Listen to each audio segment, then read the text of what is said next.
My circumstance may be horrible, but I still know where I'm ending up. You have to be clear and do kind of an autopsy. Welcome, everybody, to the Dream Lifestyle Podcast, your place to build your faith and master your craft. In this conversation, we're going to be talking about how to embrace change and your future. And to have this conversation, I have my brother, CJ, back here on the pod with me. I'm excited to be back. Absolutely. Man, listen, every time you come, I must say, every time you come, I get a thrill out of just hearing your thoughts. Like, you're sharp. I'm trying to be like my brother here. Well, you know what? And actually, I'm glad that you're here because I'm starting a new tradition on the show. Okay. And I want to start off first by asking, how are you doing? I'm doing good. Good. I'm doing good. That's good. Now, second part, and this is the new part. What are you currently being intentional with in terms of growing? What are you doing right now that is helping you grow in this current season? So in this season, it's all about vulnerability. That's good. With the people you care about, if you take the time to actually open up and share the things that are going on with you, you would be surprised at how helpful they could be. Mm. And I think a lot of us find our strength in our ability to handle things like, I got this by myself. I don't need anybody. But God gives you all these people who have wisdom and experiences that can help you prosper. And so we're actually making it harder for no reason. That's so good. So that's what I'm working on. You might as well just said the whole episode right there in that answer. I love, but I want to break that down. Yeah. Vulnerability. I think vulnerability is great because vulnerability is a choice. It is. Right. Number one, being vulnerable really is a choice, especially as dudes, especially as men. Like when you have to, especially like if you're in need of help, if you got transition going on. Because I also think, since we're talking about embracing change, we have to first talk about expectation. Yeah. Right. Like we usually have an expectation that something is going to happen and it doesn't. Yeah. And so that means a pivot needs to happen. Right. Mm-hmm. And I think one of the ways, and you again gave the answer, like your whole answer was literally the whole episode. I love it. Was we need to be vulnerable. Yeah. And that's a choice because it's in vulnerability that you actually have the conversation with somebody to say, hey, I was expecting this, but I got that. And this is how I feel about it. Yeah. And I'm thinking about doing this or I have no idea what to do about this. Yeah. Even in church and personally, I've been doing a lot of deep study about Mark 4:20, I believe it is, the parable of the sower. And there's this idea that this is just all an analogy for our heart posture. And vulnerable soil that's been tilled, that's free of rocks, that's free of thorns and thistles and things that choke it out and access to some good sun, that's the soil that produces a harvest that's 30, 60, and 100-fold.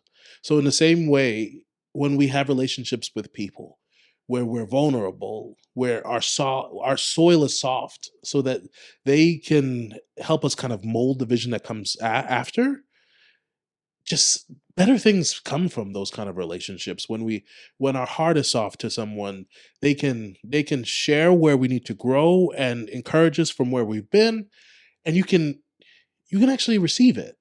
Yes, because oftentimes we're hard-hearted, and so nothing can penetrate our soul. So even when you go to people and you're not vulnerable and you don't tell them really what's going on, it's like going to a doctor's office and saying, you're really hurting, your knee is hurting and your back's hurting and your ear is hurting.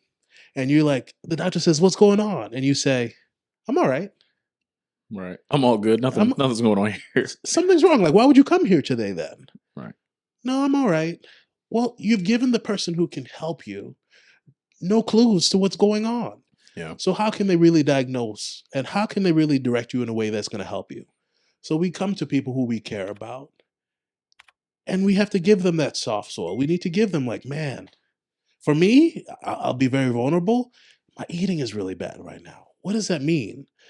And so I'll call my girlfriend and be like, hey, I'm about to make a bad choice. Yeah, real talk. No, but I think that even speaks to, with vulnerability, it's the right people. Yeah. Right? It's vulnerability and people, because you can't be vulnerable in the mirror. No. You got to be vulnerable to somebody that actually cares about you. And if you're unsure, like I firmly believe, like you never lose by being vulnerable. No. Like you never lose. And the reason why I say that is because there's a lot of power you give yourself. There's a lot of clarity you're even able to give yourself by just allowing yourself to be vulnerable to a person. Yeah. Now, you should be vulnerable with a person you believe is going to have your back. But let's say they don't. Let's say they don't. I think that's most people's fear. Most people's fear, right? But even if they don't, sure, that's between them and God. Yeah. At the end of the day, you were able to verbalize whatever it is that you're going through, whatever it is that you're dealing with, and be able to, honestly, it helps kind of sort it out. But then based on their reaction, that lets you know whether or not you need to be vulnerable with that person again. Yeah. And it is that strength, because there's a strength to be vulnerable. There's a strength to say, you know what? I could be vulnerable with person A. I can't really be vulnerable with person B. Let me just try to find more person A's. And again, that helps you really decide how you're going to handle those relationships. Because obviously the people that you can be vulnerable with, those are the people, all right, I'm going to cling to them because, you know, they're the ones that are actually going to know me well enough to know that even when I say I'm good, no, you're not. Yeah. What's up? Right? I often have the imagery of you know, Christ on a cross.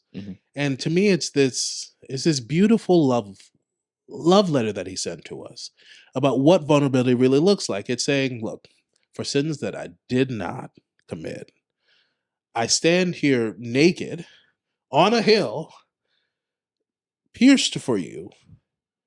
And your prayer is that someone would be willing to go that far for you, to be that.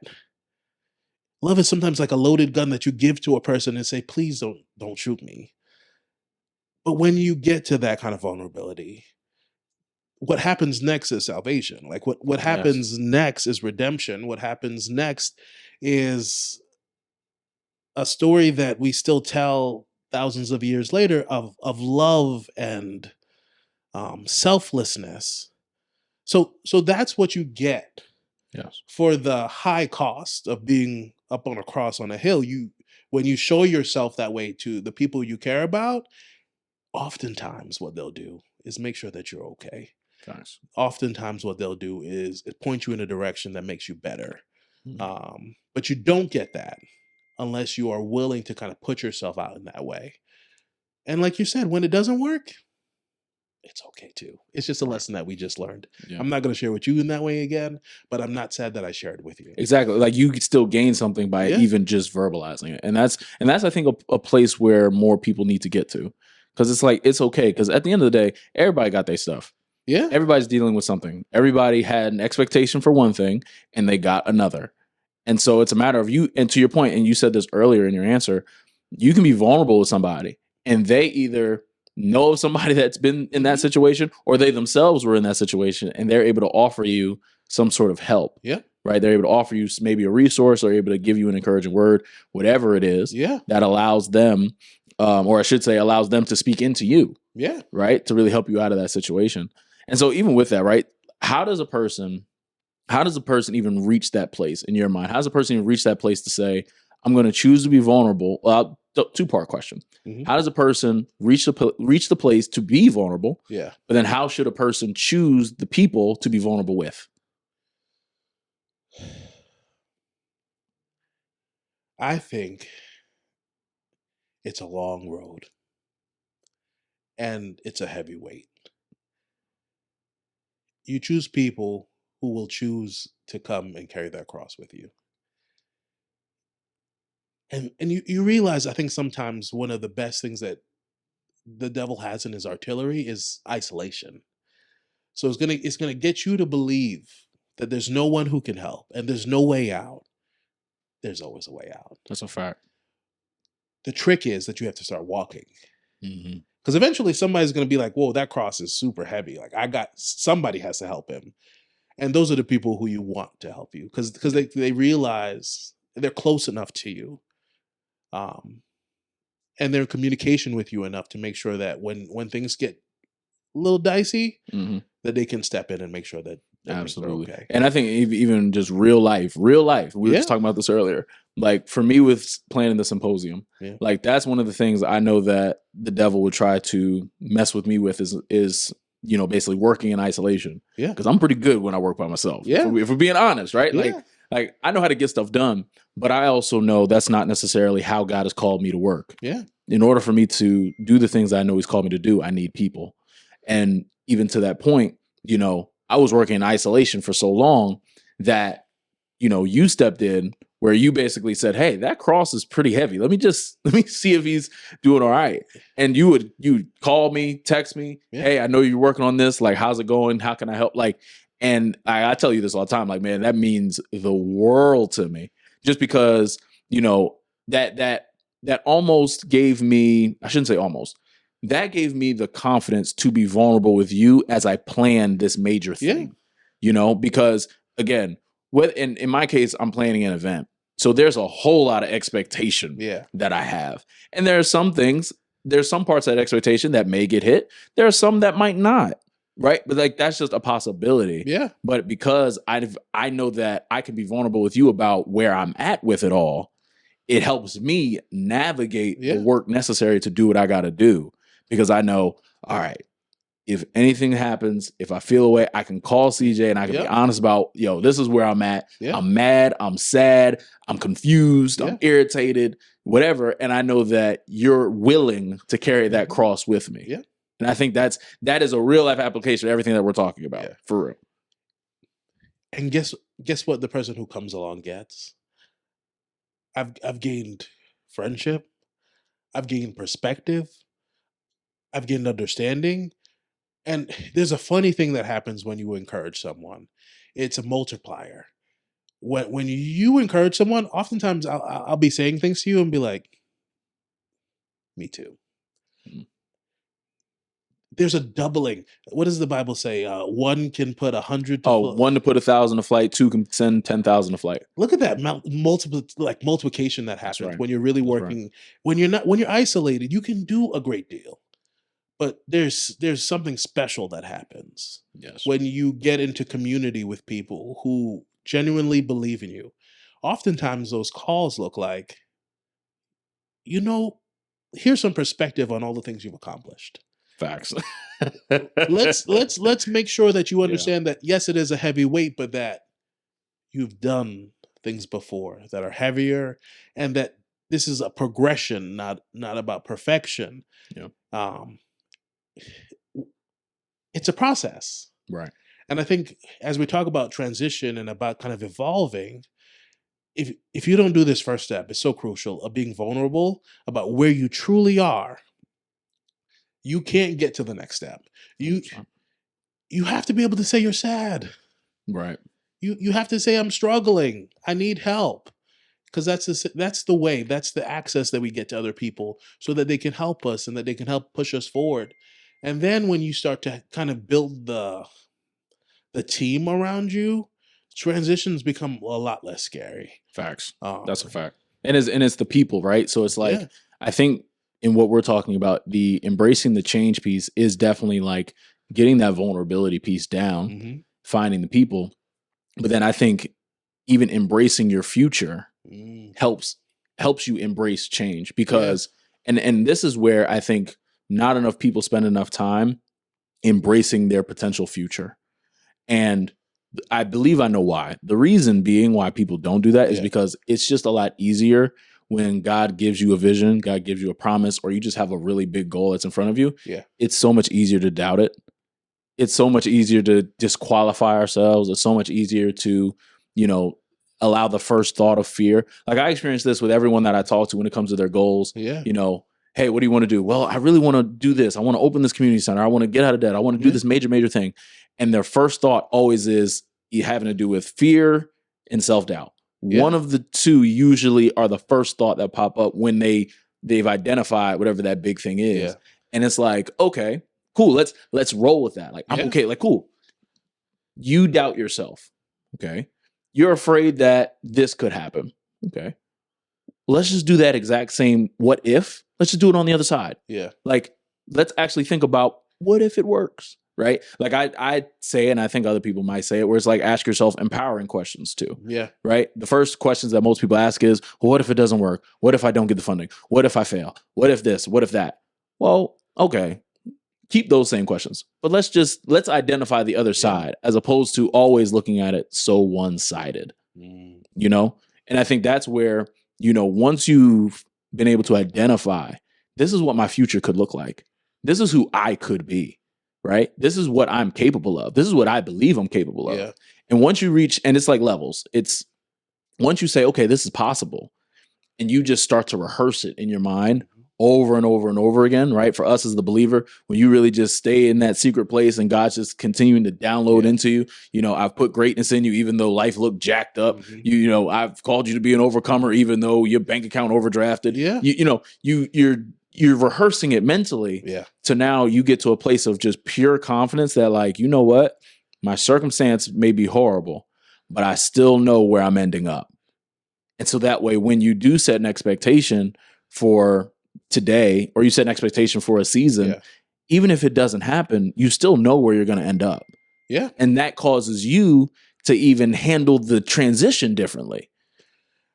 I would say, if you ever have a dream or a goal and your first thought is like, man, I got this, it's probably not big enough. Yeah, it's 100%. 100%. So I think when you have that thought and you're like, man, this big thing, I don't know where to start.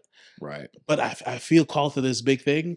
That's the kind of first indicator that it's something of God. 100%. Because that's the kind of thing where you're like, I need people. I need some kind of multiplier.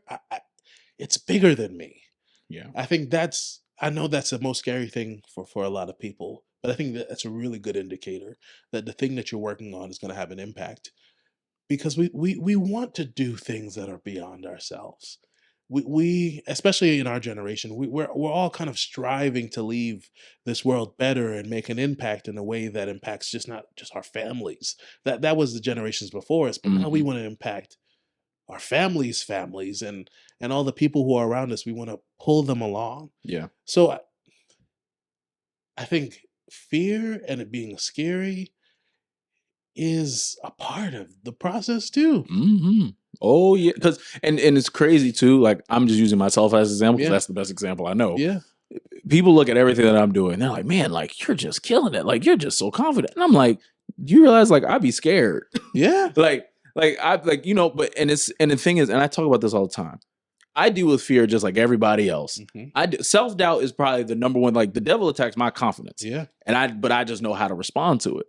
So it's not a thing of, oh, I'm just so great and I come from a great family and so fear never enters my mind. No, I just know what to do with it. Like, when it comes, I know what I need to do to get myself back in a place of, I'm not going to operate based on that feeling of fear or based on that feeling of self-doubt. Because, and this is to even go deeper on the embracing our future piece, I make sure that I have a very clear vision of it. Like, it's not just well, God's called me to be more than a conqueror. That's pretty vague. Like, what does that mean? What does that look like? What do you conquer? Right? I'm not just telling myself, oh, I'm going to do better next year. What does that mean? Do better at what? Right? I'm going to make more money. How much? What does that mean? Like, right? And that's where just the practicality of, being specific and making stuff measurable, your goals. But, like, for me, I've really mapped out very specifically what I want my future to look like. And because I'm very sincere from a heart posture place of what I plan on doing and where I'm going is going to impact way more people than just me and my family. And because I have a very clear understanding of that, I have a very clear vision of what it is that I want to do, as well as how I need it to function, how I want it to function. When it comes to transitions and changes, I am very clear of, well, I'm ending up here at the end of the day. And I have a good understanding of, okay, process. There's going to be some changes. There's going to be some audibles. There's going to be, it allows me to handle those changes in a much more empowering way, as opposed to, oh my God, I thought that was going to work, but it didn't. Oh my goodness. As opposed to just being like, okay, let's take time, think, right? And I think that's where the growing process happens, because, and we talk about this all the time, you should never want to even accomplish your goal without going through some sort of process. Because that process is necessary. I have two thoughts. One, there's a weird thing that happens with dead animals. So just follow me. Oh God. Okay. I like it. Dead animals, if they're in your proximity, stink. Facts. Until they don't. Okay. After a while, we have this ability to let dead things in our environment kind of fade into the background. If you wear the same cologne for long enough, you'll end up starting to put too much of it on because you don't smell it anymore. Because our Ooh. olfactory senses, after a while, normalize certain scents. So here's the caution that I give people. In the assessment, when you're going through this process, you're like, man, I'm about to make this major transition. Be vulnerable. You're going to connect with as many people as you can. Mhm. Share your story. Be transparent, and then you're going to start kind of pushing forward. You're going to name that goal. Be very specific about it. Start working towards it.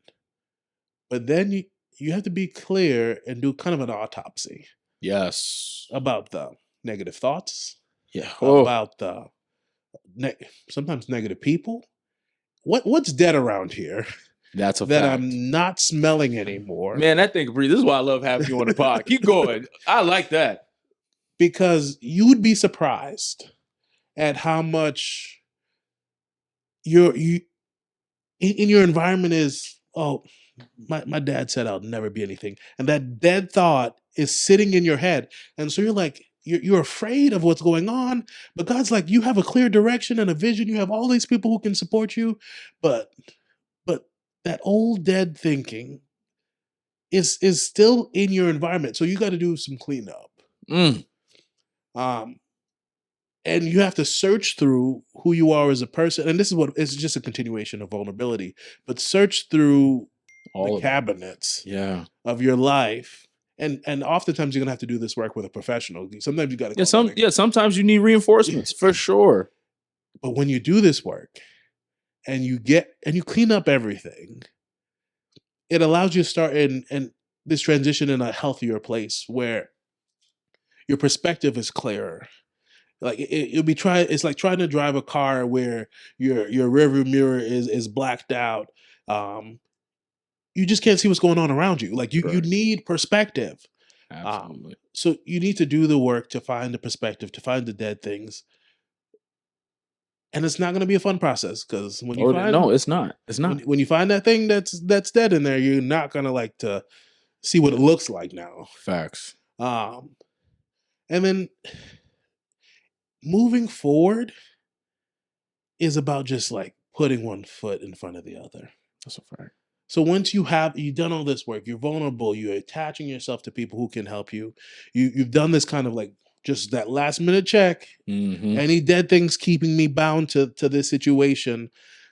Everything's clear around me, and then you start stepping forward. You just put one foot in front of the other. Right. And even with what you said, it made me think of when Jesus said, I believe in John, where basically all branches that don't bear fruit have to get cut. Yeah. And I think like that. This is why I love having you on the pod, man. That's so good. But like truthfully, like that is absolutely an action step of like, no, you gotta go through the pots, the pans, the cabinets, the under the bed, closets. Right. You'd be surprised. And not even surprised, it's gonna hurt too when you find what's dead sometimes too.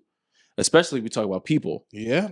Because there are some people, they're nice. Yeah. They say hello, you say hello. Yeah. But that don't mean that they're bearing fruit in your life. And I'm a firm believer, like, if it's not bearing fruit, it's got to go. And it's biblical. Like I think about a seed. Let's break down the process of what happens. You take a seed, very small, goes into the ground.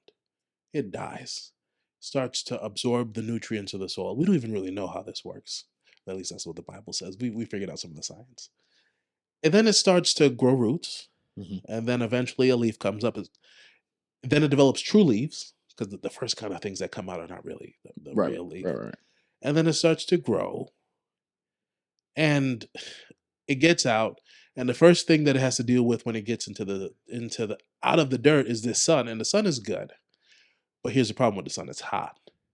And so a weak thing in the presence of the sun can be decimated. So now it's hot.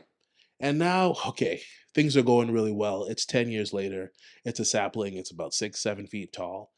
And somebody comes along with some hedge clippers and starts cutting off limbs. That's right. And, maybe they're whispering to it like, this is it's okay. This is stuff. Right. This is the process. And then it goes through storms. And then it goes through rain. And then eventually it's big enough to cast some shade and you can sit underneath it and it's producing fruit. It was killed, put in the dirt. It was roughed up, trimmed, cut down. It's not a fun process always. Yes. But it is a process. And if you follow it long enough, if you don't give up, man, it's a little, I got to save it right now. No, you have to go through the rest. You have to go through the pruning and the hard storms and life. But eventually, you're going to cast some shade. Man, look, and can I go deeper with that analogy? When the seed first dies, it first goes down. Yeah. Because the roots, it's establishing the foundation for its future. It's not until the roots have grown where the future has really been clear. Yeah. Right? You're going to be a red oak. So the roots have to go down deep to support that. Yeah. And it's not until the foundation is built that it even breaks the ground. You know a fun fact? Talk to me. Red oaks don't actually have that deep roots. They have wide roots. And they found that they connect with each other. That's so with good. The tree next door. And being close enough to something else that's also great supports your greatness. Isn't that beautiful? Oh my God. Man. But it takes hundreds of years for them to reach maturity. Process. It's a process. And in that is the changes that happen. Like you said, right? There's pruning, there's weather changes, there's the sun, there's a whole lot of factors that happen even after the groundwork is done. Whether the roots go deep or wide and connect with others, there's still process as you grow. Yeah. And I think that is the perfect analogy for everything we're talking about here. Where if you're thinking about how you want to embrace change in your life, because we're about to go into a new year. For a lot of people, there are some changes. There are some changes that are happening, whether by choice or life is choosing for you. Yeah. Change. But I think, even the analogy which gave and everything we just talked about, there's absolutely a way to handle all of that change in a way that empowers you. You should be empowered when change is happening because you know that there will come a day when every single branch that you have is going to bear fruit. There will come a day where you'll be casting shade. Yeah. There will be a day where you will be prosperous. Yeah. But it's a matter of understanding where you are and making sure that those roots are deep and wide and connected with other people. Yeah. So that way, as change comes, you know exactly what to do because you understand and you've embraced your future, which will then allow you, like we said, to embrace the change. Perfect. Man, that's so good. That's so good. This is why I love having you on the pod, man. I like being here too. Man, you sharp. Well, look, I hope that you guys got some value out of this conversation because we certainly had a blast having it. If you haven't, be sure to check out last week's episode. You can prepare yourself for next week's episode. And always remember, your dream is possible as long as you are willing to work for it. We'll see you all next week.